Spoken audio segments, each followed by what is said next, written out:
amended SUP number 176. Jenny Kramer and Erica from the Park County Planning and Zoning staff. Thank you, Madam Chair. If we could speak up, we've had some concerns with people being unable to hear. Okay. Try and put Thank that you. in there. Thank you. Mark and Sarah Squire, on behalf of BRS Services as landowner, submitted a special use permit application to request approval of an amendment to Will's Hope Special Use Permit 176 to allow an addition to the existing 1,570 square foot cabin as follows. The addition will consist of 2,400 square feet above ground and 1,600 square feet of basement that will add 3 additional bedrooms for a total of 6 bedrooms. Renovations to the existing cabin, including windows, floors, and doors. The addition will increase the maximum occupancy to 15 persons total. That's originally from 9 people. 2 4,000-gallon cisterns will replace the existing 4,000-gallon cistern in place. A new septic system will be installed, sized for 6 bedrooms. A new well pressure tank installed and relocated into the new addition. A new water filtration and conditioning system, a new heating system, geothermal, or forced air, updated electrical service and emergency generator and solar system, and 200 square foot extension of an existing deck. Will's Hope Special Use Permit 176 with site plan review was initially approved by the Board of County Commissioners on June 4th, 2019. The use was approved based on the following: 5 10-day retreats for young adults with disabilities, 3 5-day retreats for family and friends, dates of operation between May 15th and October 15th of each year, and use of an existing 1,570 square foot 3-bedroom residence limited to 9 participants, including staff. The use is classified as a dude ranch and resort. It is located at 19 Davis Draw, approximately 16 miles southwest of Cody and east of County Road 6WX, South Fork Road. It's in a GR20 zoning district. Dude ranch and resort uses are allowed in the zoning district, provided an SUP is approved. Neighboring land uses are mostly ag and residential lands. The property is developed with the existing residence, septic system, and a well. The project site itself is relatively flat with significant slope just northwest down to County Road 6WX and also southwest of the site down to Davis Draw Road and into a low-lying seasonal stream bed wetland area. The application was forwarded to relevant agencies as required. The Conservation District reported that most of the property is not considered prime farmland. The site location is suitable for dwellings with or without basements and small commercial buildings. However, the remainder of the property is very limited due to large stones, flooding risks, slope depth to soft bedrock, and shrink swell. Soil features to support vegetation planting, such as lawns and landscaping, are limited across the property. And the site location is somewhat limited for shallow excavations for utility lines and open ditches. It is considered somewhat limited for septic tank absorption fields. The Department of Ag inspector stated a food license is not required since they are a nonprofit entity. The state fire inspector will require a full plan review and sprinkler system in the house along with a monitoring system. The Park County Treasurer's Office confirmed property taxes are paid in full. Game and Fish stated the project is located entirely within crucial mule deer winter range, and human activity is designated mule deer crucial winter range should be avoided from November 15th to April 30th. The county engineer does not believe that the planned improvements are a concern, given that the existing structure has been in place for many years. The expansion of the building towards the Davis Draw slope essentially involves extension of a covered porch. Since there's been some history of slope instability in that area, an engineering review is warranted.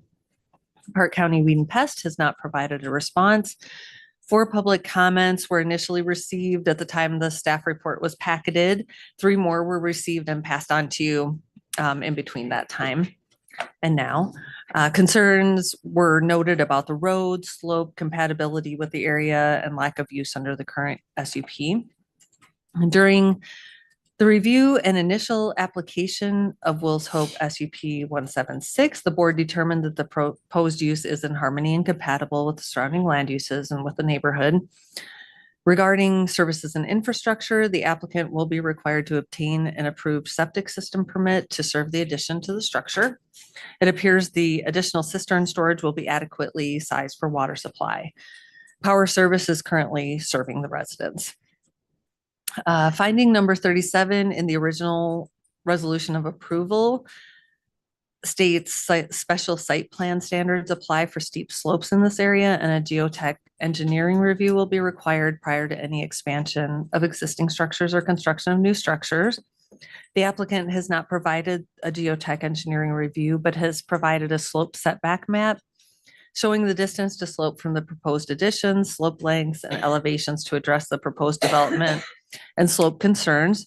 The county engineer also noted that that they recommend a condition just for a review by a licensed civil engineer. Condition number 3 in the initial resolution of approval, states that the applicant shall be a signatory on a maintenance agreement for the road of Davis Draw. And the applicant noted that a road maintenance agreement was signed by the owners and submitted to P&Z and to 2 neighbors with an interest and role in maintaining the road. However, they were told that one of the individuals was speaking for all the neighbors and that they would never sign a road maintenance agreement. So that was just signed by the owners of Will's Hope. Staff recommendation, should the Board of County Commissioners approve the amendment to Will's Hope SUP 176, staff recommends the following conditions of approval. Number 1, Park County noise, lighting, and other nuisance regulations shall apply. Number 2, prior to construction of the planned improvements, a site visit and assessment shall be completed by a Wyoming licensed professional engineer, a civil engineer, to evaluate the impact of the expanded structure on slope stability. If stability concerns are noted by the engineer, recommendations for remedying the instability should be provided by the applicant's engineer to the county engineer. Number 3, the applicant shall provide comment from Park County Weed and Pest and a long-term noxious weed management plan, if applicable, to the Planning and Zoning Department prior to commencement of construction. Number 4, the applicant shall obtain a building permit for the addition and any new structure from the Planning and Zoning Department prior to commencement of construction. Number 5, the applicant shall obtain a small wastewater permit to accommodate the proposed residence addition from the Planning and Zoning Department prior to commencement of construction. Number 6, the applicant shall comply with site plan review and any other requirements of the Wyoming Department of Fire Prevention and Electrical Safety prior to commencement of construction or occupancy as applicable. Number 7, the applicant shall avoid construction activities between November 15th through April 30th to mitigate impact to mule deer crucial winter range. Number 8, if activities allowed by approval of the special use permit have not been established within 1 year of approval of this permit, or have ceased to occur for at least 1 year after having been established, the SUP shall expire, and no such activities may resume unless an application is filed and approved in accordance with the procedures for review of new SUPs. The planning director may extend this time limit 1 additional year when the activities permitted by the special use permit have been delayed due to circumstances beyond the applicant's control. Extension requests must be submitted to the planning director prior to the date of expiration of the SUP. And number 9, the applicant shall otherwise comply with standards in the Park County Development Standards and Regulations. Thank you. Thank you. Questions for staff at this time? Hearing none, this is a public hearing. So I would ask anyone that would like to come forward to comment, if you would please come up to the chair and use the microphone, and I need you to identify yourself for the record.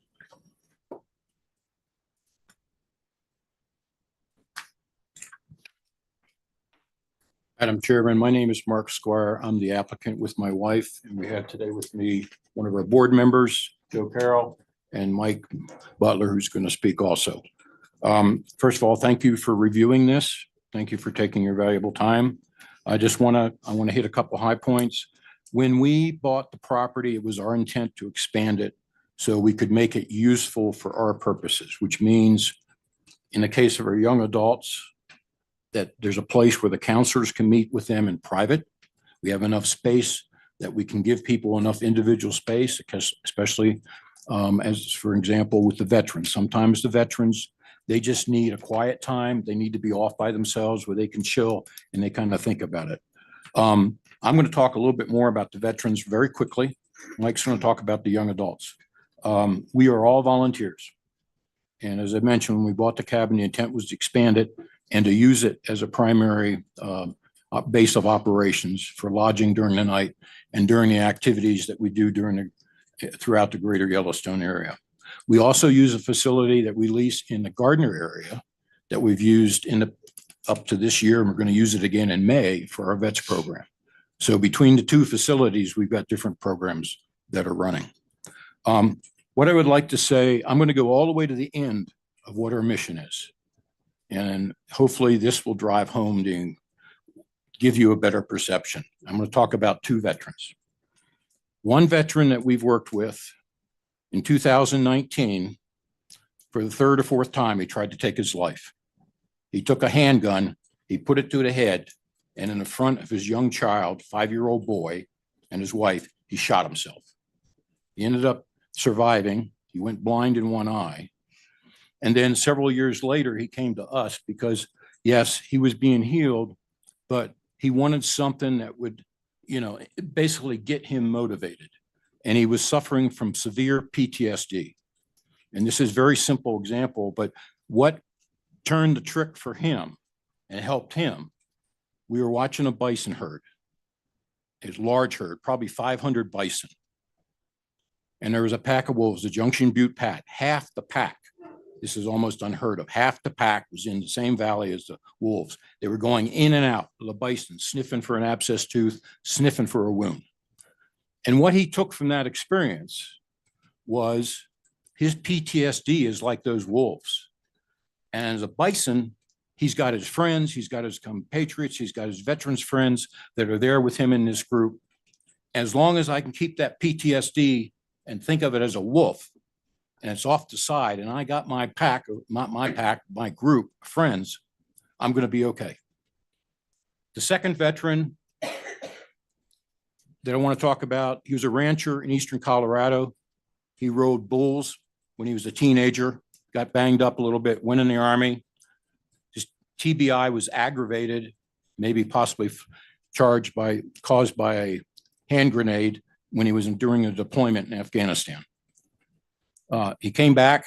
He just had some bad luck follow him. He was ejected from 2 different vehicles when they went off the road, thrown about 50 feet from each one, maybe more. He had numerous injuries from that, broke his back, broke his neck. Shortly thereafter, he was in a coma, lost his lungs. And out of all that, he was told, you're going to be a vegetable the rest of your life. He came with us the last year with all these limitations. One of our pre-screening is, okay, are you physically fit to do the hikes? And this just reflects on how he was kind of pushed down into a little ball and told you are limited. He answered, no, I hike 12 miles every day. And then I said, well, you live in La Junta. That's flat. You got the Arkansas River there. How do you do that?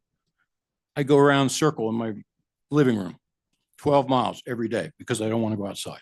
He came with us. He went up the mountain. He did all our hikes. He was a big helper with respect to all our scopes that we get out whenever we're doing anything. He just completely got recharged. He's now back to hunting, fishing, spending a lot of time with his kids out camping, complete change around. So those are the 2 veterans pictures I would like to leave with you. And if it's okay, Madam Chairman, I'd like Mike Butler to come up and talk about the young adults. Thank you. Thank you. Good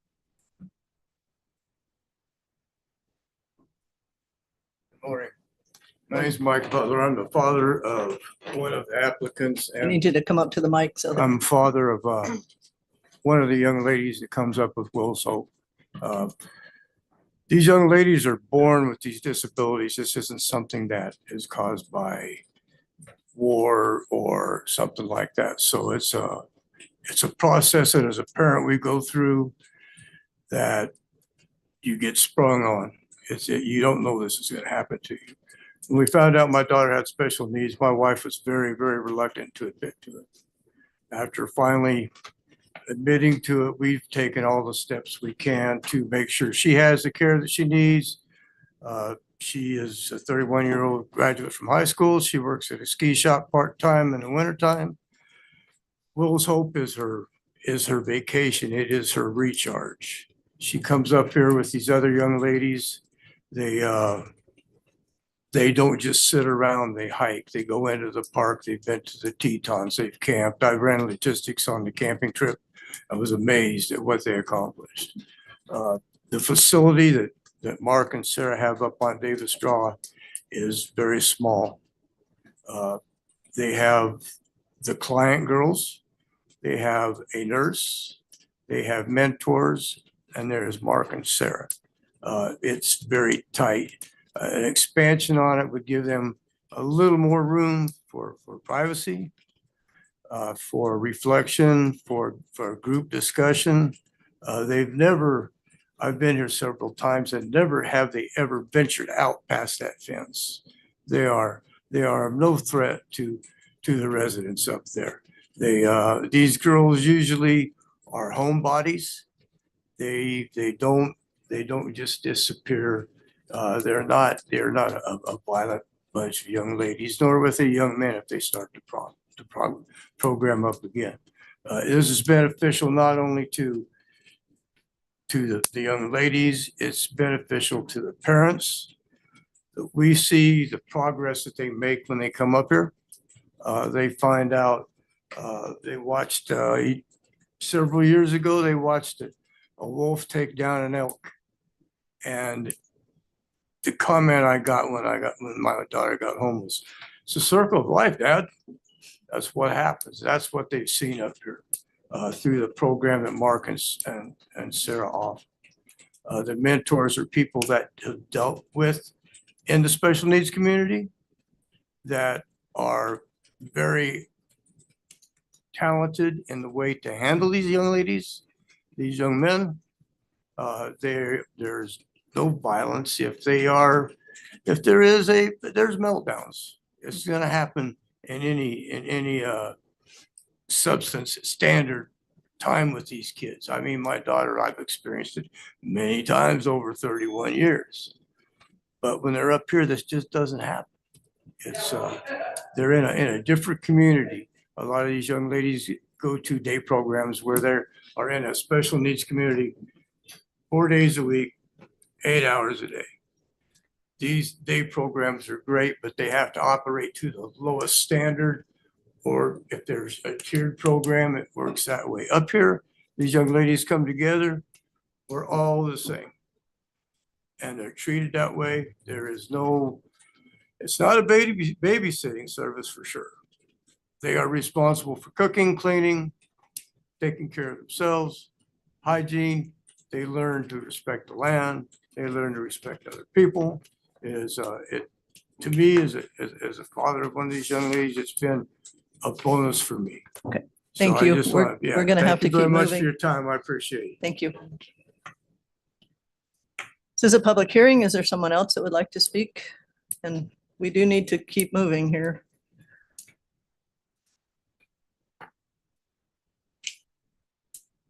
If you'd identify yourself for the record, please.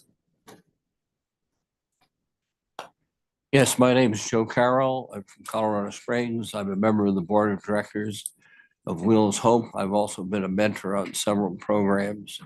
And I believe that the expansion of this building would be very important to the conduct of the program because of the privacy that it will afford counselors as they're trying to counsel these young people and the vets in how to conduct themselves better. Okay, Thank you. thank you. There's someone else that would like to speak, please?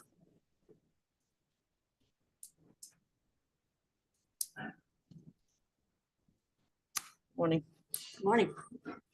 I'm Helen Rosenbaum. I'm one of the neighbors up on Davis Draw. I had some talking points prepared, but I feel like I need to respond to some of what was just said. Don't for one second think that any of us up there disagree with what Will's Hope is trying to accomplish. I think it's a fabulous idea and I think it's needed. Our point is that our neighborhood is residential and agricultural. That's why we bought our properties there. Having said that, it's the Middle South Fork. the Middle South Fork is designated residential and agricultural. We don't want crowds of people next door because that's my peaceful place. I have my life savings invested in that property. And now all I can do is sit here and hope that the five of you don't destroy it, honestly. That is not what this meeting is about. We don't disagree with the mission of Will's Hope at all. We just want our property peaceful and quiet without strangers next door every other weekend, or who knows how often. And I guess that's kind of all I said. I got off my talking points, but I don't want to take up too much more time. Thank you. Thank you.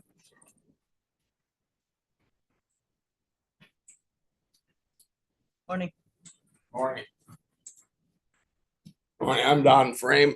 My wife Sherry and I live up there on the hill too. And the only thing I really like to state, and this is a personal feeling, how this ever got approved in the first place is beyond words. It's just totally against everything we stand for. As far as that property, that land, that hill is very unstable. You can drive up there and look at it. It's always moving. To put more buildings up there, more sewage, whatever, it's going to cause more problems. As far as the road, the hill, I moved there over 20 years ago. And when we moved there, it was almost impossible. I built roads for all my life. I run $1 million corporations building roads. Through the use of recycled asphalt, we've reclaimed that road so that it is usable and we can use it. But you put a lot more traffic on there, we're going to lose that hill again. It just, it's a bad situation. That ground is so unstable. If you don't believe me, just drive up and look at it. That's caved off a number of times and slid out, and it's even slid all the way out onto the South Fork Highway. So I'm not objecting to what they do. It's admirable, but it's in the wrong place in the wrong time. And we just got a nice little neighborhood up there. And for that to be expanded, put that much building up there, it's just gonna, as far as I'm sure, it's just gonna be an eyesore for us. So thank you for your time. Thank you.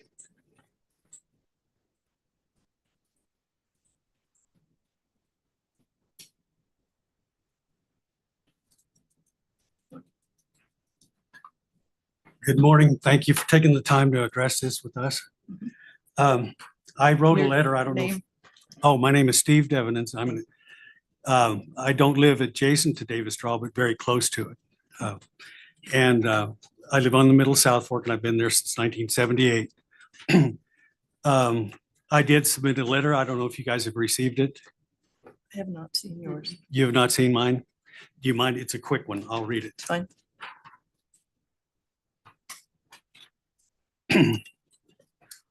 Dear Commissioners, we are writing regarding the upcoming application to amend Will's Hope SUP 176. We are against amending this SUP and ask that this amendment be denied for the following reasons. The initial application of the Planning and Zoning Commission was denied by a vote of 5-0.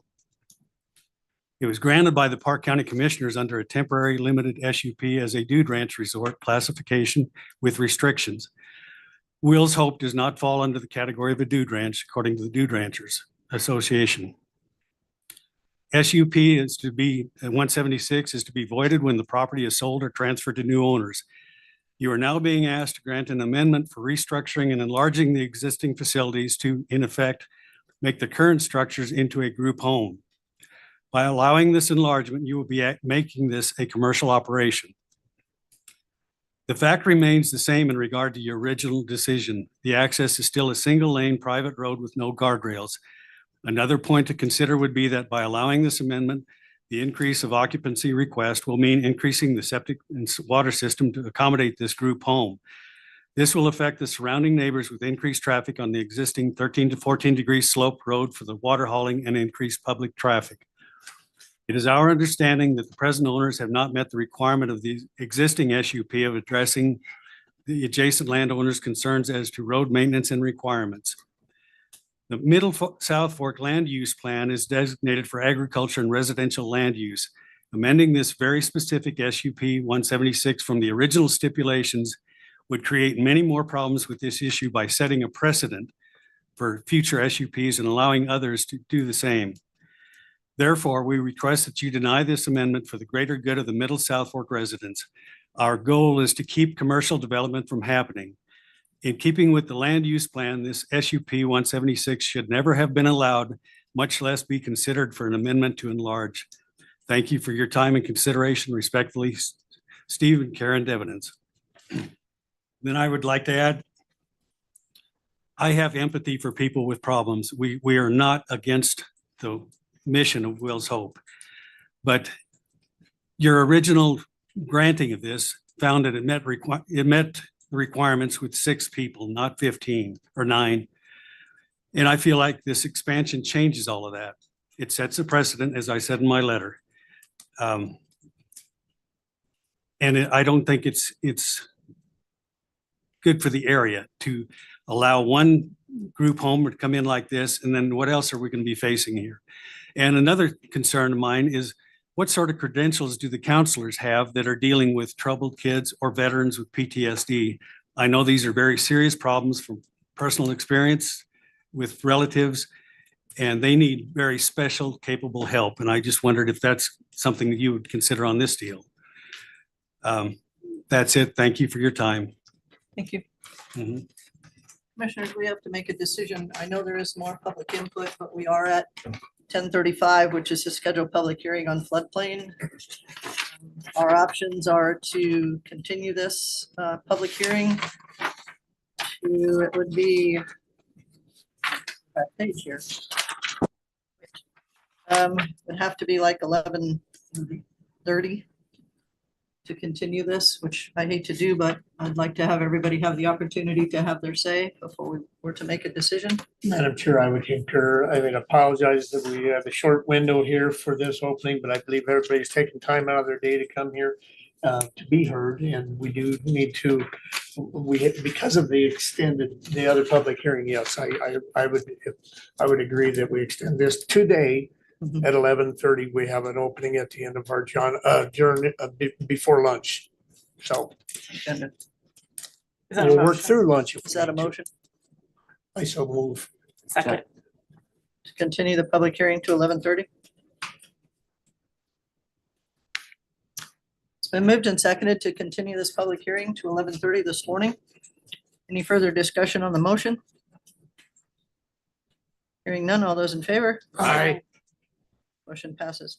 Apologize that we need to do that. The way these got advertised, we have another public hearing that we by law need to meet at 11:35, which we need to keep moving, but we will go back to this topic at 11:30.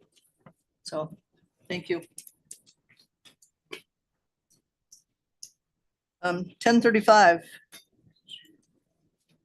We have a public hearing on floodplain. Yeah, because that's, I didn't see her come in.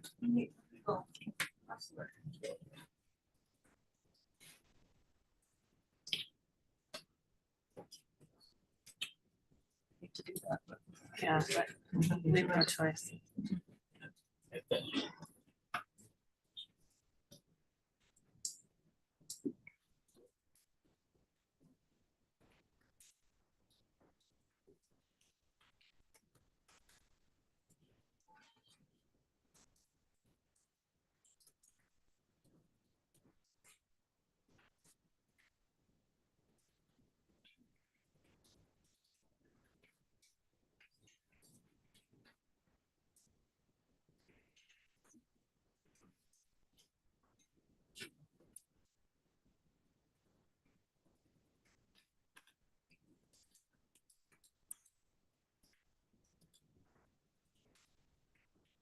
yeah. We can't do much without her. I just saw her walk by. I saw Jenny walk by. I saw Joy. Oh, I did just you? saw Joy. Bless you. Bless you.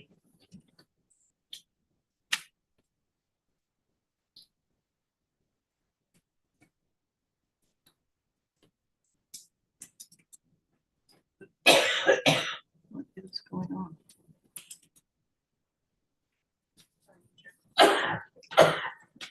Okay, our 10:35, a public hearing, 6C floodplain development permit application. Planning Director Joy Hill. Thank you, Madam Chair. So I have the application of Dirt Road Dollars LLC for the applicant 6C Ranch Operation. I'm sorry, the owner is Dirt Road Dollars LLC. The applicant is 6C Ranch Operations LLC. They submitted a floodplain development permit application on March 5th of 2025. And as part of that application, they stated that the Army Corps of Engineer permits are in process.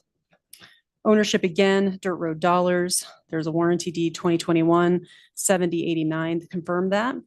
The applicant requests approval to stabilize approximately 100 feet of riverbank along the Grable River and perform upstream maintenance to approximately 40 feet of riverbank to stabilize and bed a section of the Ruby Ditch pipeline that is exposed due to erosion. The 2015 Park County Development Standards apply, Chapter 4, Section 5A for the floodplain overlay district.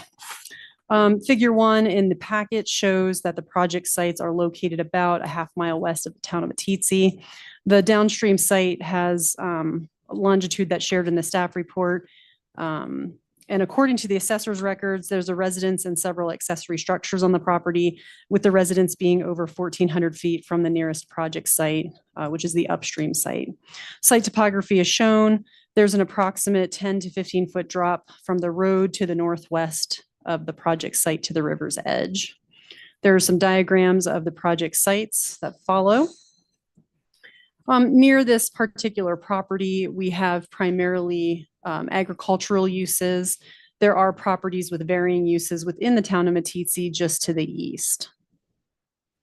The north bank of the Grable River has eroded. It's exposed an existing 36-inch diameter irrigation pipeline, the Ruby Ditch pipeline. The project location is shown in the map, and if they were not to repair the bank, the pipeline is in danger of being damaged.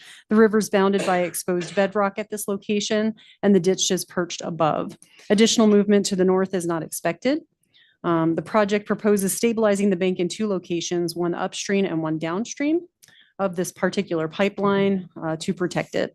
The site plans for each project site are shown in figures 5 and 6. They're hoping to complete this project prior to high water. The proposed fill is going to be brought in from the Montana limestone quarry. And the total estimated amount of rock to be hauled will be 310 cubic yards. There will be an additional 60 cubic yards of pit run to be placed behind and under the rock.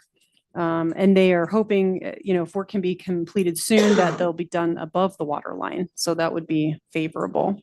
Madam Chair, we placed public notice for this public hearing in the Cody Enterprise as required and notified all landowners within 660 feet of the property boundary.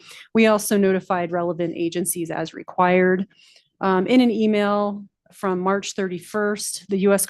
Army Corps of Engineers confirmed receipt of the agency notice and indicated that they would contact the county if necessary regarding this project. To my knowledge, we have not received any additional notice from them. April 7th, the Wyoming Office of State Lands and Investments stated the nearest state trust land is approximately 3/4 miles north and 0.7 miles southeast of the project. They noted that any organized activities, access across or work performed on state lands would require prior authorization. To my knowledge, there aren't any activities proposed related to this project that will occur on state lands. And that's what's stated by the applicant as well. April 8th, Wyoming Game and Fish stated the project is located in crucial mule deer winter range. They do recommend avoidance of human activity from November 15th to April 30th. The project is focused within riparian habitats that are very important for deer during the winter season. They do recommend the timing stipulations be applied to this project. April 9th, the county engineer stated he has no concerns or special requested conditions at this time. It is unlikely that the proposed actions will result in an increase in the base flood elevations in this area. And on April 10th, Park County Weed and Pest indicated that a long-term noxious weed management plan will not be required and just recommend that the applicant follow best management practices for controlling the spread of noxious weeds.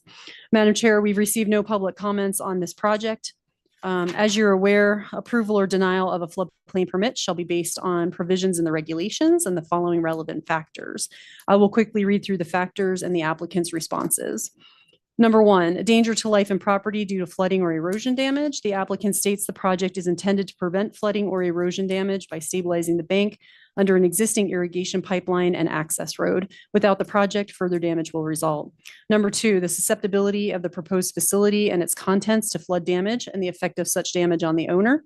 The applicant states the project will make the project less susceptible to flood damage, reducing and preventing flood damage to the owner. Number three, the danger that materials may be swept onto other lands to the injury of others.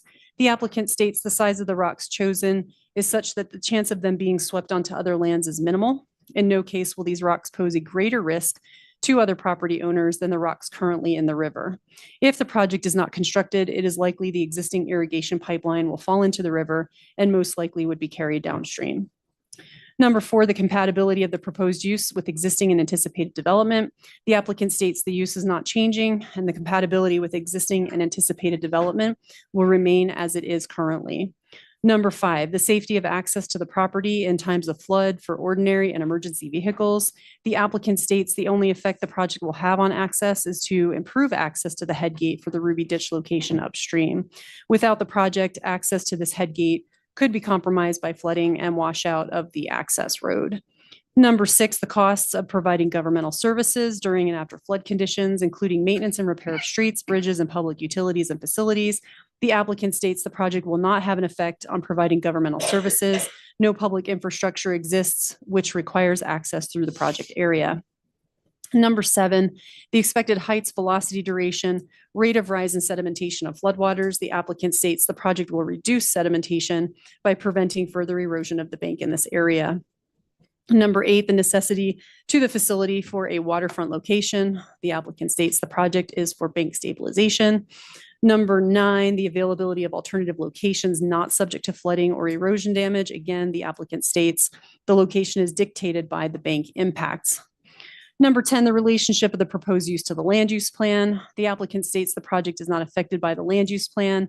Staff indicated that the 2024 Park County Land Use Plan identifies special flood hazard areas and recommends enforcement of the National Flood Insurance Program floodplain management regulations as required. Regulation and enforcement of existing laws of the floodplain are met with this permit, and the county's review is intended to balance impact on property, human need, and the environmental protection.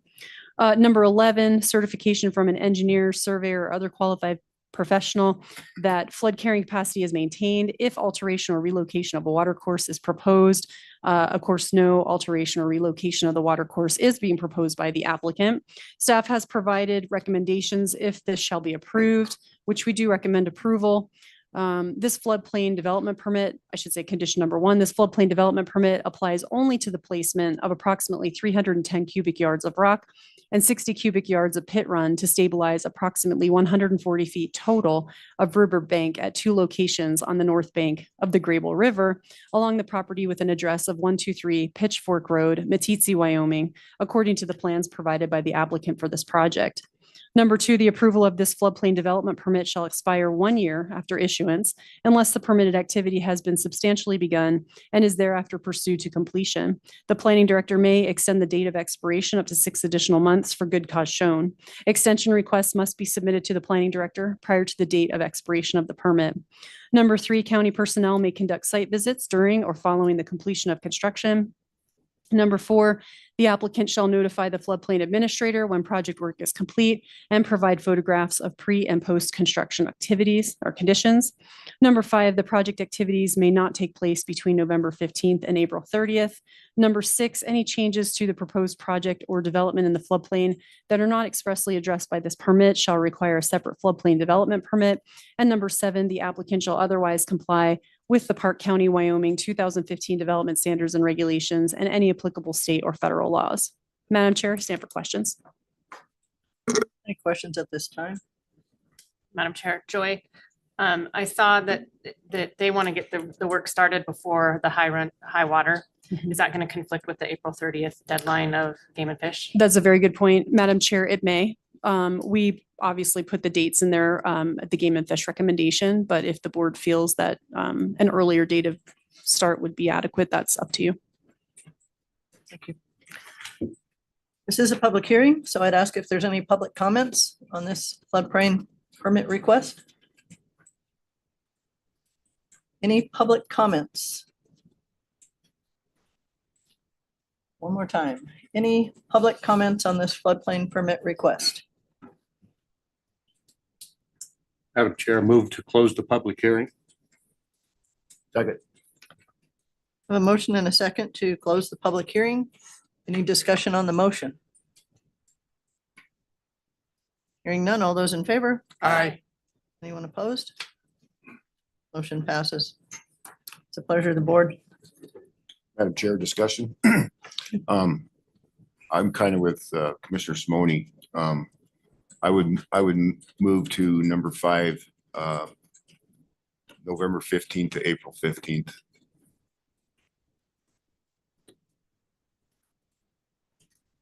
Any comments? Okay. So far. Do we have a motion?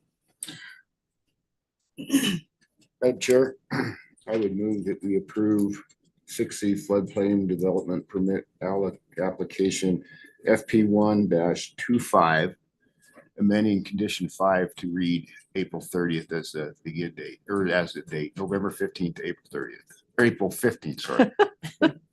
Got it. Okay. Second.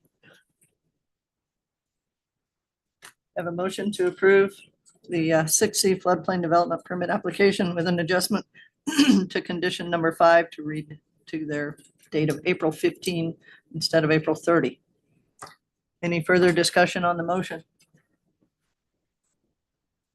Hearing none. All those in favor? Aye. Anyone opposed? Motion passes. Thank you. Resolution? Madam Chair, Resolution 2025-26. Thank you. Thank you. Okay, we're almost on time, Jenny. Yep. Next thing on our agenda, Martin Simple Sub Number 317, Final Plat Review. Jenny Kramer with Park County Planning and Zoning. Thank you, Madam Chair. Mike Martin submitted a final plat application to request approval of the final plat to create one 5.04 acre lot for residential and ag use from an existing 302 acre parcel. It will result in an exempt remainder parcel of approximately 297 acres. It is a simple subdivision. The parcel is located approximately 4 miles southwest of Cody, north of Diamond Basin Road, at the terminus of Carter View Drive, with an address of 158 Carter View Drive in Cody. Adjacent lands are agricultural. There are several nearby subdivisions. Proposed lot 1 is vacant, unirrigated land, and the property is classified as ag by the county assessor records. The proposed subdivision is in a GR5 zoning district, and the lot size is consistent with that zoning district. Relevant agencies were notified. Park County Fire District 2 stated they can provide emergency services provided all roads and crossings are constructed to road and bridge weight specifications. Rocky Mountain Power is the capacity to serve. The school district can provide bus service. TCT may have availability and capacity to provide service to the simple subdivision. The Conservation District identified 2 soil types on the property. They're considered not limited for dwellings with or without basements, somewhat limited for local roads and streets, and for shallow excavations, and somewhat limited regarding septic tank absorption fields. Farmland classification is not prime farmland. USPS can deliver mail. Park County Weed and Pest is not requiring a long-term noxious weed management plan. The treasurer confirmed the first half of the 2024 property taxes have been paid and the second half will be due in May. Game and Fish stated the area is experiencing issues with CWD prevalence due to high deer densities and have proven difficult to manage deer due to development in that area. By following their standard subdivision recommendations that they provided, this will help mitigate some of those potential issues. Park County Public Works reported that the subject parcel currently has legal access from Carter View Drive. Proposed lot 1 has an existing field access to Carter View Drive. No new roads are proposed. Any new structures, dwellings that are constructed may be addressed after a building permit has been issued by planning and zoning. All new access points and upgrades to existing access points to the county road, Carter View Drive, must be permitted by Public Works. The proposed 40-foot wide access and utility easement across the remainder parcel is considered to be sufficient for access and a private driveway use. No immediate concerns about drainage and erosion control at this time. Lakeview Irrigation District stated there are no water rights. Planning and Zoning Commission recommended approval on January 10th, 2024. The applicant has placed the appropriate notes and conditions on the final plat with regard to permitting requirements for wells, water quality, and the potential for flooding, access approaches, driveway maintenance, and the Wyoming Right to Farm and Ranch Act of 1991. The applicant has provided evidence of compliance with the state fencing statute. The adjacent landowner has consented that a fence is not necessary, and that was provided to us after packet. The plat review committee reviewed the final plat and a corrected plat was submitted. Applicable final plat specifications have been met. The applicant submitted supporting documents as required, and a subdivision improvements agreement is not required since no improvements are proposed or incomplete. And the Planning and Zoning Department staff recommends approval of the final plat of Martin SS-317 with the following conditions. I am recommending that we strike number two Okay. and number 4 because they do not apply with the fencing information we've received from them. So I will read as I believe they should. Renumber them. Renumbered. Number 1, the applicant shall provide a complete notarized disclosure statement, including a statement regarding maintenance of the shared driveway for recording with the final plat. Number 2, the applicant shall provide an affidavit of subdivider's compliance with the fencing requirements for recording with the final plat. Number 3, the applicant, in the presence of a member of the Planning and Zoning Department staff, shall record the final plat and all required final plat submissions in the office of the county clerk and recorder. And number 4, the applicant shall otherwise comply with standards in the Park County Development Regulations and the minimum subdivision requirements as set forth in Wyoming Statute 18-5-306. Thank you. Thank you. Questions? Questions from the commissioners? This is not a public hearing. Madam Chair, Judy, how, on that, which is now number 2, provide affidavit of subdividers compliance with fencing requirements, how would that read? Did they just have that out? They have that affidavit signed by the other people? Oh, so there are, if they are seeking consent from the adjacent landowners, then they need those additional forms, which just go in a file in our office. The affidavit of subdividers compliance actually states that, yes, livestock can run at large on adjacent lands, and that, so a fence would be required. However, then they mark the box that they've received. Gotcha. Yeah, Okay. or they would say that a fence exists or all of those. So that's required regardless, and we record Gotcha. that. Okay. Thank Thank you. It's a pleasure of the board. Madam Chair, I move we approve the simple subdivision 317 final plat with conditions presented today by staff. Second. It's been moved and seconded to approve Martin Simple Sub number 317 with the conditions presented today. Any further discussion on the motion? Hearing none, all those in favor? Aye. Opposed? Motion passes. Thank you. Madam Chair, 2025-27. Thank you. Okay. Okay. 11:05.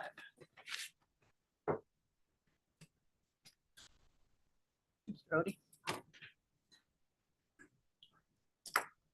Next thing in our agenda is consideration and approval of the LGLP deductible for premium. Hans Odie, Deputy Park County Clerk. Thank you.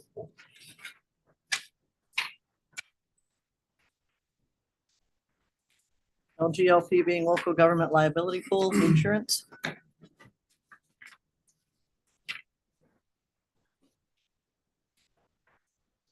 Madam Chairman, Yes. thank you for the time today. Appreciate it. Commissioners, good to see you this morning. Thank you for your time also. As Madam Chairman just stated, Wyoming local government liability pool is LGLP. They're a self-insurance program created by statute to provide a mechanism for local governments to pool resources to handle claims brought against local governments under the Wyoming Governmental Claims Act and arising under federal law. The pool is operated by a joint powers board elected by member entities. You've seen the ballots that come through periodically, well, every year from LGLP that you as commissioners get to vote on. Just some background on their rate setting method. LGLP employs a professional actuary to help set its contribution rates completed by a relative study. That relative study is a way to measure how entity types perform compared to the entire membership pool. LGLP determines each member's contribution amount using the entity's total payroll and actuarial determined relative rate by each entity and each entity type. Additional deductibles. So the reason I'm here this year, in the past, we've had a $5,000 deductible was the maximum deductible that we could choose. And that gave us the lowest rate possible with them. You could choose lower deductible amounts, but in the past, we've always just chosen the highest and saved as much money as we could. This year, additional deduction selections have been made available of $7,500 and $10,000.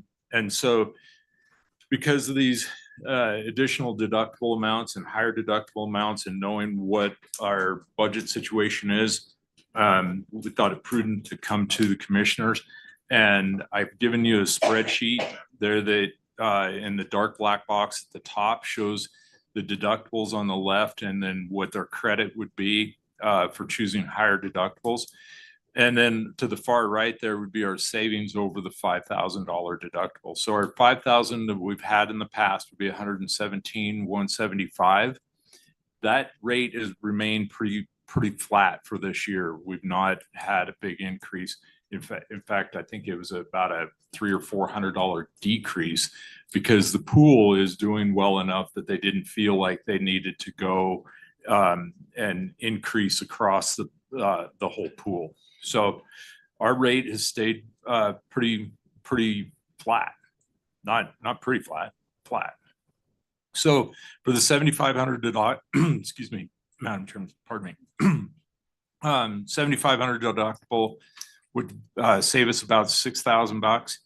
A $10,000 would save us $10,500. So and then just of note, the deductibles paid over the last 3 years, we've paid out about $10,000 in deductibles over 4 different claims. And the reasons why we've had to pay, we had a grader that backed into a car. We've lost a couple windshields driving down the road with leaky gravel trucks. And then we had a plow that ran into a vehicle also on slick roads. So I think that kind of explains where we're at with LGLP and the numbers relative to our savings and what our deductible amounts could be. And I would stand for questions from the commission. Thank you, Madam Chairman. Thank you. Madam Chair, just to confirm, the savings you're talking is per year, 6,010. Madam Chairman. Yes. Commissioner Thiel, that is 1 year, right? And the rate is set annually. Yes. I just wanted to make sure that we were talking for the whole year. That's what would Thank- be our savings. Thank you, Commissioner Thiel. You're spot on. Write that down twice. Don't write that Second down. time this week. Madam Chair, you have the library listed here. Okay, so Madam Chairman, apologies. Commissioner Mangold, the library is also on LGLP and we pay their deductibles separately, or their contribution rate separately. Goes actually in the same check, but we've always paid, the county has always taken care of all the liability insurance and all the property insurance costs rather than passing those on to library and what other entities. So the library deductible could also go down or go up with small savings. My personal opinion of that is that I don't see a reason to go over the 5,000 because you're not saving that much money. And, you know, one claim against the library would just doesn't make any sense to me. Have they had any claims, like a book landing on someone's head or something, or? Madam Chairman, Commissioner Mangold, not that I'm aware of. Okay. Any other questions? Madam Commissioner? Chair, Hans, in looking at these paid deductibles, so we're saying if we have a $5,000 deductible, right? So what are these ones where you're saying like everything that has been paid, it's under 5,000? Are we just paying them out of pocket? Madam Chairman, Commissioner Stewart, what happens is we send the claim to LGLP. Their attorneys look at it and determine whether or not it's whether the county has immunity in that situation. And if the county has immunity, they deny the claim. If they don't have immunity over the claim, then we pay the deductible, and it's per occurrence. Right. So it's 5,000 per occurrence, and then we would pay up to that amount. So yes, So for clarification, Hans, these have nothing to do with county vehicles other than our greater hit vehicle or what? I mean, these are not county vehicles. We're paying them, right? Madam Chairman, Commissioner Stewart, that's correct. That our vehicles fall under the Wyoming Association of Risk Management, which is our property insurer. So our property and personal property type stuff, vehicles, graders, things like that. The TANA, when it rolled out at the landfill, that was all paid by WARM. I just want to clarify Wyoming that for Association of Risk everybody. Management. So, yeah. So this is the LGLP is outside and WARM is inside property insurance. So. Any other questions or concerns? What's your pleasure? Madam Chair. Sure. I would move that the county move our deductible to 10,000 and keep the library at 5. Is that correct? What we were thinking, Hans? Madam Chair, Commissioner Stewart, I guess I really don't have a recommendation. I was hoping that the commissioners would come up with that. I think that, you know, a $10,000 savings is pretty significant until we have a large claim, and that's the crux of insurance. I need a second for the motion, please. I'll second for further discussion. Thank you. Yeah, I'm Madam Chair, I'm wondering the same thing.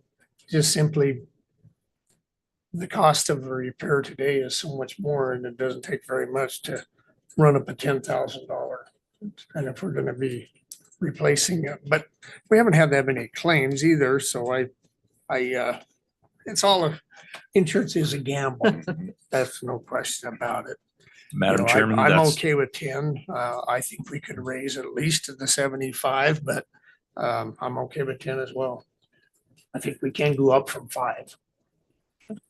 insurance in Vegas, both built on what if. What if? Okay, we have a motion on the floor to move the county deductible to the 10,000 and leave the library at 5,000. Any further discussion on the motion? Madam Chair, I'm almost a little more comfortable in doing the middle ground, 7,500, and seeing what happens over the course of the next year. I'm kind of with where Commissioner Teal was. I don't know how much things are going to cost. I mean, I really appreciate this data to show what we have had to pay. I'm fine with leaving the library. I don't think the library board claims warrant us going any higher. But I'm a little leery, so I'm almost like, let's pick the middle ground. But if the majority leans towards the 10, I can support that too.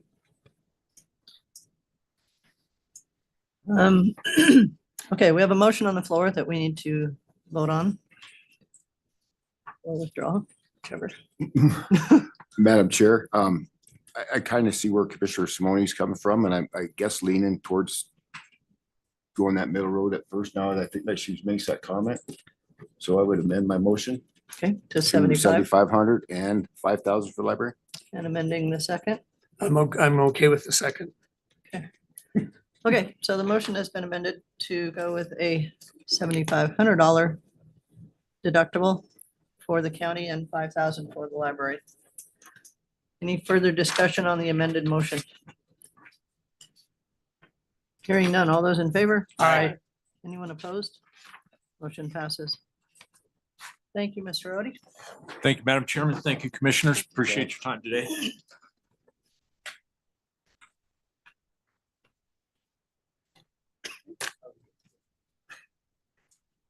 We're a few minutes early, but approve Verizon Wireless South Fork Tower permit and building permit. Mhm.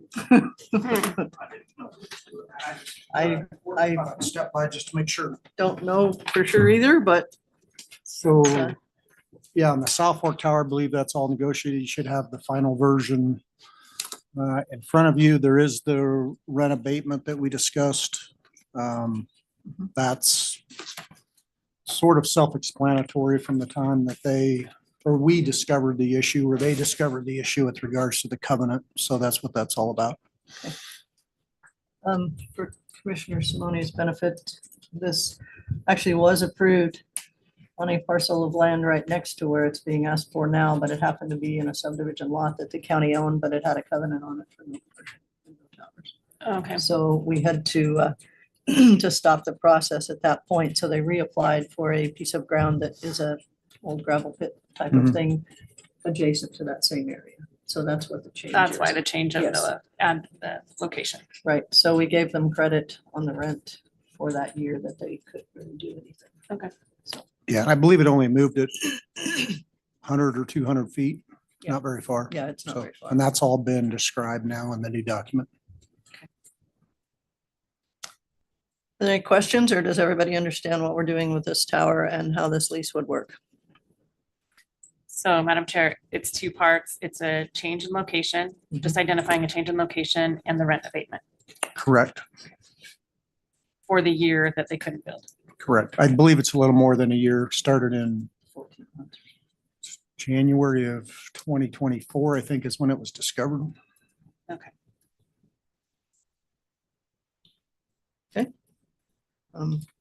Pleasure of the board.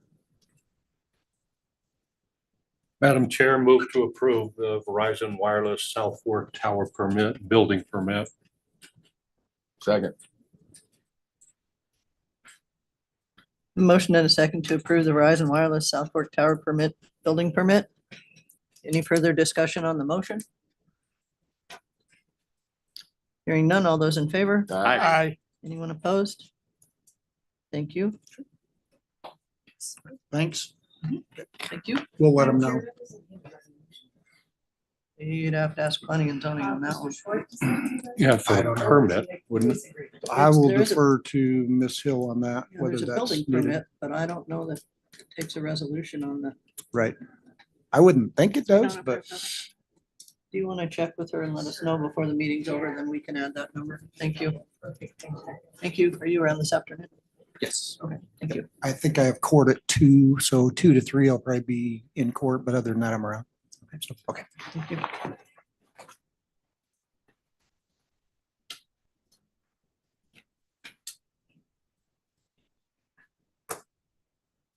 It's a lease agreement, it would be a resolution, but, Yeah.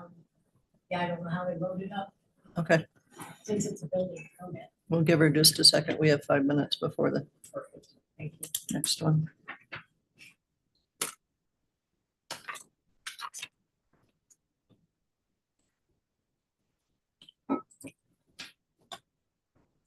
No? No resolution. Thank you Okay. so much. Thank you.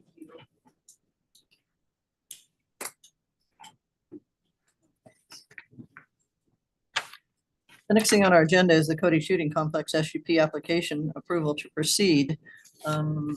Are you here with the shooting complex? Okay, as long as you're here. I didn't want to start early if you weren't here. Okay, come on up, Jenny. Okay, and you can come up with her. That's fine. I think you'll be more helpful than I will be.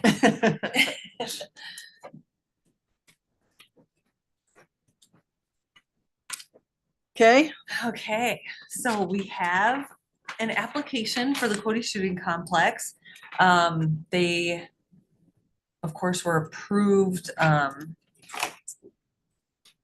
in 2020 for the shooting complex. And now we're adding an archery range and a new skeet course on the southwest area, and part of that is on the newer lands that were acquired. So we have the application materials.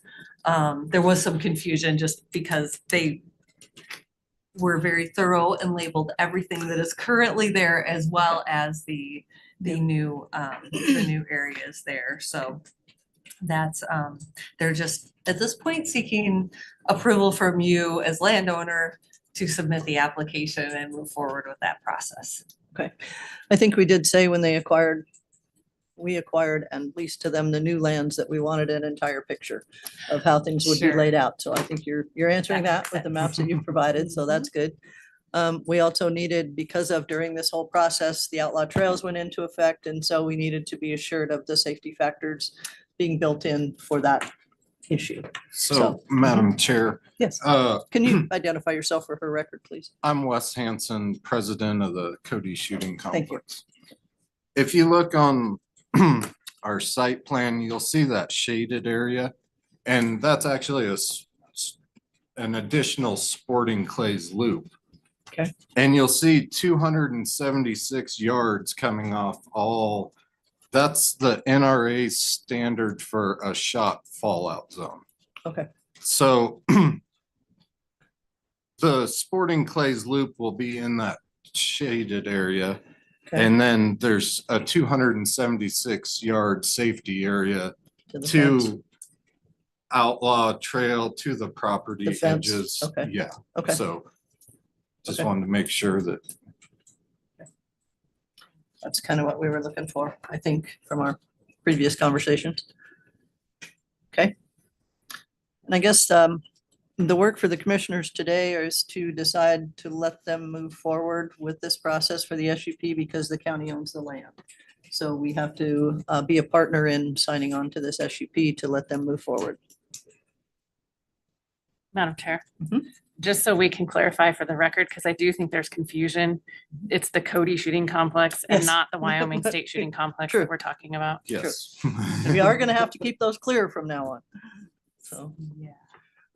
Madam Chair, I have absolutely no problem signing as a Mhm. leaser of this property. My question, you haven't worked out, are you planning to redo the SUP or amend the SUP?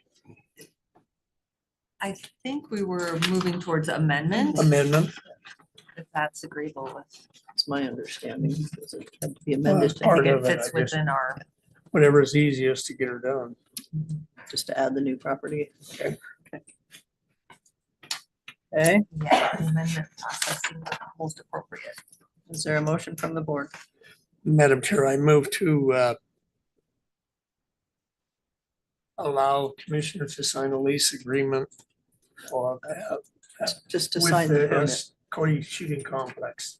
We have the lease agreement signed. We just need to sign the permit application for the Application SUP. for the SUP. Sign whatever we need to get these guys going. Okay, got it. Second. I probably should have asked, but while I was over there, I wouldn't think that this requires a resolution either, Oh, right? okay, so we have a motion in front of the board to, for the county to agree to sign on as the landowner on the SUP with the Cody Shooting Complex. Any further discussion on the motion? Hearing none, all those in favor? Aye. Anyone opposed? Motion passes. I guess we'll find that out. I don't know, since I it's don't just think a so. signature. no, Yeah, I don't No. think so. We should be fine. Mhm. Yeah, but then come with SUV. Okay, Thank you very much. thank you. Wes. Thanks Thanks for for getting it in. being here. No problem. Appreciate it. A little bit more work to do as we move forward, but we'll get it. We're getting. There you go.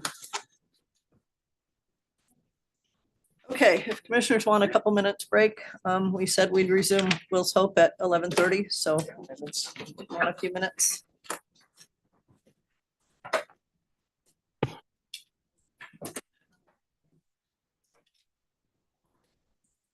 There.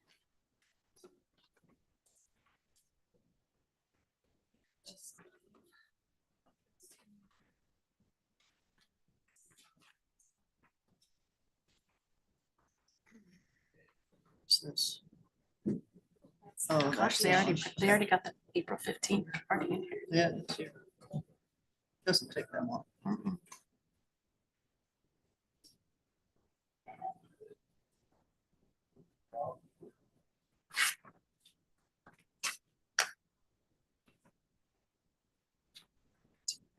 Okay.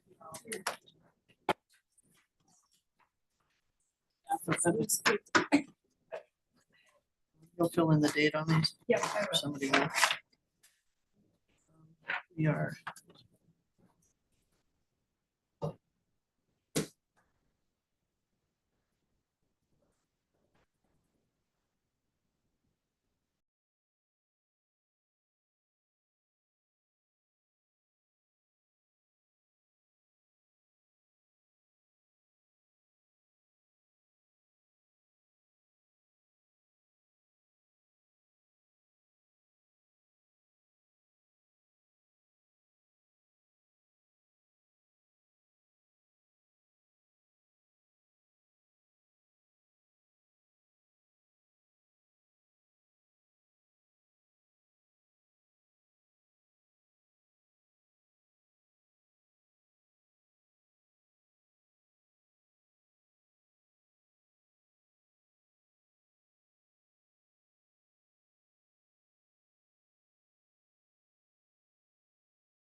Planning and zoning staff.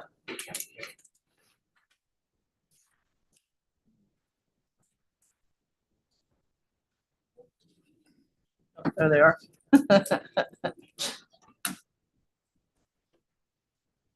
Okay, at this time, we will continue the public hearing for Will's Hope SUP 176 amendment. So we were kind of in the middle of our public hearing, so I will go back to ask if there's any other public comment. If you would like to come forward, and please state your name for the record and use the microphone.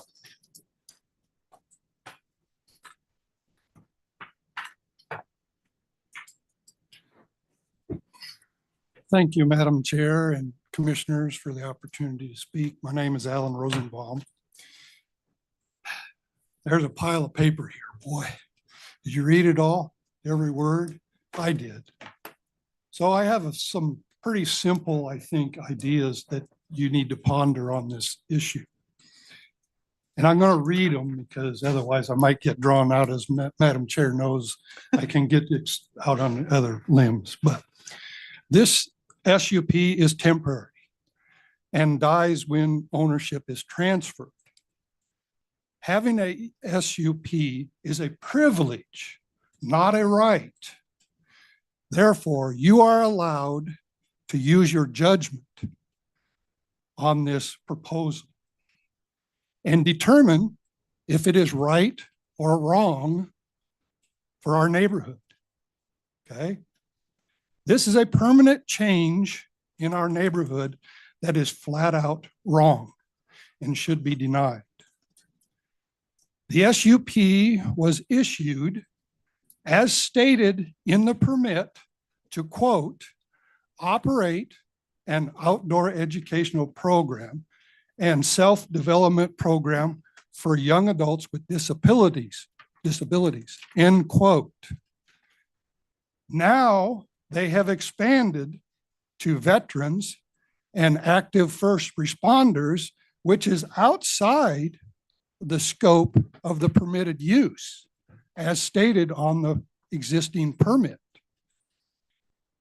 In this application, they are wanting to include religious retreats, which is a hell no for our neighborhood.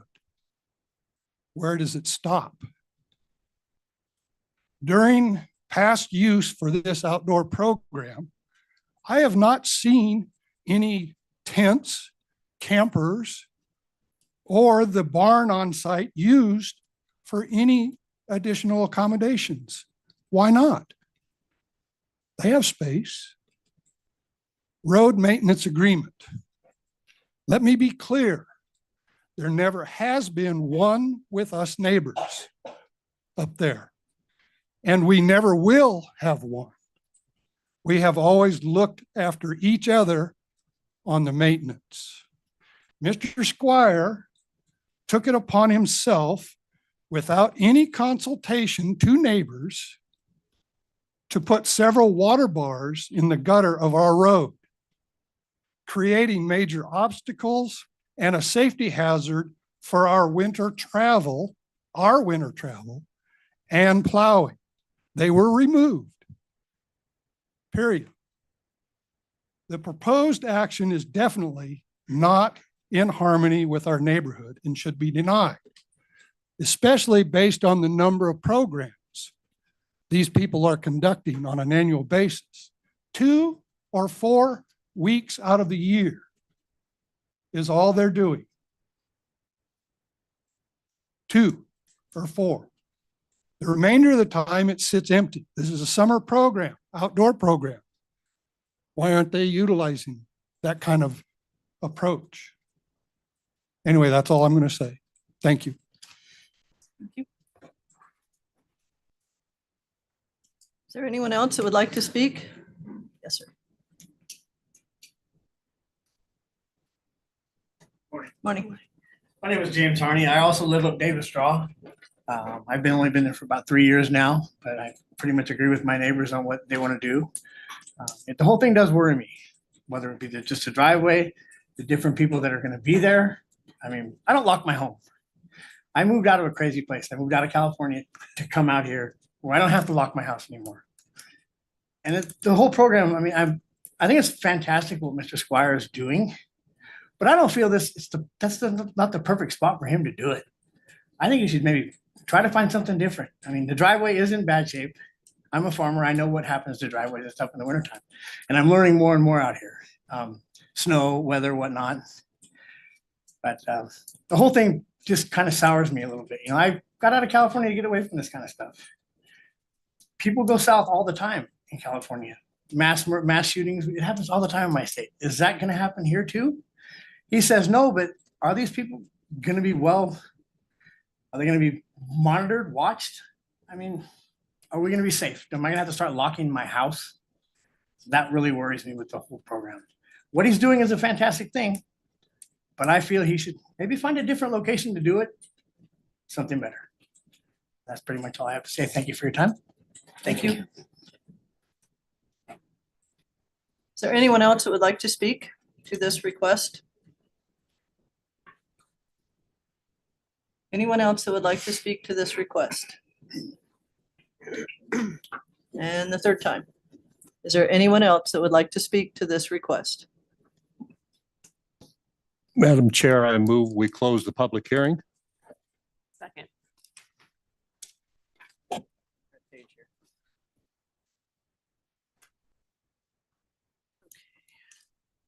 A motion and a second to close the public hearing. Any discussion on the motion? Hearing none. All those in favor? Aye. Aye. Anyone opposed? Motion passes.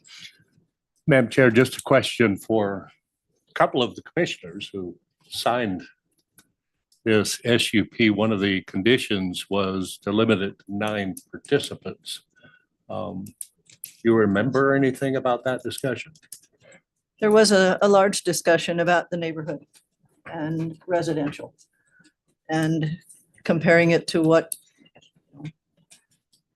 the use would be and how many people would be there and how disruptive or non-disruptive that it might be for the neighborhood. 9 people sounded fairly large when you're talking about a residential area for the most part. But I think the discussion of only a couple times a summer, maybe 4 times, which was agreed on the SUP, I believe. And the fact that they did have supervision with them, that kind of, solidified a little bit of it keeping in that small area. Anyway, that's what I remember. Yeah, Madam Chair, it's strange to me that we're the old ones up here now, remembering what happened 5 years ago. But I do remember this being very controversial even 5 years ago. And I do have to say, although I signed it, I did oppose it at that time. I do commend Will's Hope and what they're doing. But moving forward, we're opening discussion here. I do not believe it is the correct place then. I do not believe it is the correct place now.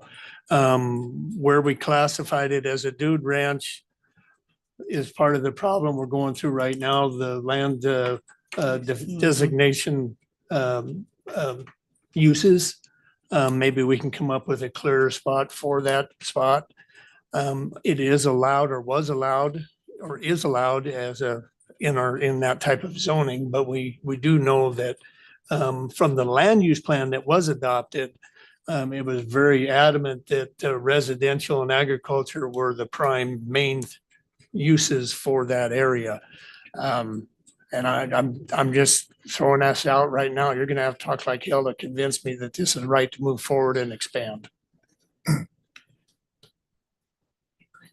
Madam Chair, commend you guys for what you do out there for sure. I look at this in different ways, Madam Chair. I look at when you buy a chunk of land and you know what's surrounding you, that's what you should expect. You shouldn't expect if it's agriculture and residential. I feel that, and I was very critical of the county attorney on this particular thing when it happened, because I had people approaching me when I was a sheriff.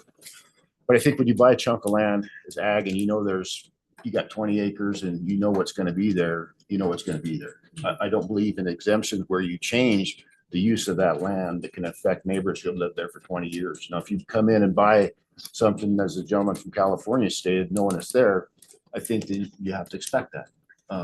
But for me, I just can't support this based on, and it's tough because they're doing such a great job of what they do, what they explain. But for me, it's just a tough sell when you have neighbors who bought land there 20 years ago, knowing what's going to be there. Madam Chair, I would echo what has already been said, that I commend the work that they're trying to do. But I looked back to the previous SUP when I was looking at this to understand what the stipulations were. And I did, to Mr. Rosenbaum's point, see that it had initially been approved for young adults. It was specific. The language was specific. Additionally, there was another part that said it would minimize noise and visual impacts. And I know this is in addition to an existing footprint, but it is going to change the visual impact somewhat. And I do feel like it's already expanded outside of the SUP as far as the veterans and first responders. And so I lean towards the same. I think the intent of the Middle South Fork is agricultural and residential. And I'm not really in favor of moving forward with this amended SUP. Madam Chair, and just sort of echoing what everybody else says, that Will Hope is doing a great job, but and they gave the examples, and changing their SUP will not change those examples. They're not really giving clear evidence for a larger facility. And in hearing from the neighbors, we're not hearing harmony, and we are hearing adverse impact. I don't know if it's substantial, but it is an impact to that community. So, and like we've said, we go back to the land use plan and it says residential and ag. So I've heard a lot of testimony from the neighbors and they would like to keep it that way. I feel the same way. It was marginal when we approved it to begin with, believing in the 9 and like I said, a couple of weeks of summer or a little more. But, and granted, from what I understand, it hasn't even been used that much in the last year or two, that it hasn't been 4 or 5 group trips in the last couple of years. And I guess to me, that questions a little bit, and this is kind of chicken and the egg. I realize in your application, you put, well, you haven't used it because it's too small. And on the other side, if we let it get bigger, we're not sure what's going to happen there. So it's kind of a catch-22 on the discussion here as to the use itself. But I was okay with the 9 and moving forward there. I'm not okay with going to 15, and I'm not okay with adding that much of a structure. Part of the thing that bothers me there is when you add that many more bedrooms, what happens in the future with that place? As far as residential and ag, that just seems like it will be a large building. And I don't know how that'll work in the future, and the use has to stop with sale. So the future kind of bothers me with what might occur there. So, and discussions that would have to happen around something that size. Oh, is there a motion? Madam Chair, I would move that we deny Will's Hope amended SUP 176, amendment to SUP 176. Second. It's been moved and seconded to deny the requested amendment for Will's Hope, amended SUP number 176. Any further discussion on the motion? Hearing none, all those in favor? Aye. Anyone opposed? Motion passes. Like we've said, we certainly support what you do. It's just not compatible with that area to grow. So, thank you. Madam Chair. I want to make one more Okay. announcement before you do that. Madam Chair, Resolution 2025-28. I want to remind everybody of the 2 lights for tomorrow, presentation on the 250th Anniversary of Paul Revere's Ride, which will be Friday night, 7:30 in front of the Irma. Pretty much sponsored by Park County and the City of Cody and the Cody Chamber. So what night? Friday night, 7:30, or to the Irma. It isn't even dark yet. Close, close. Okay, thank you. Madam Chair, move to adjourn. Second. All those in favor? Aye. Aye. Thank Thank you for you. what you do. Thank you. Thank you for what you do.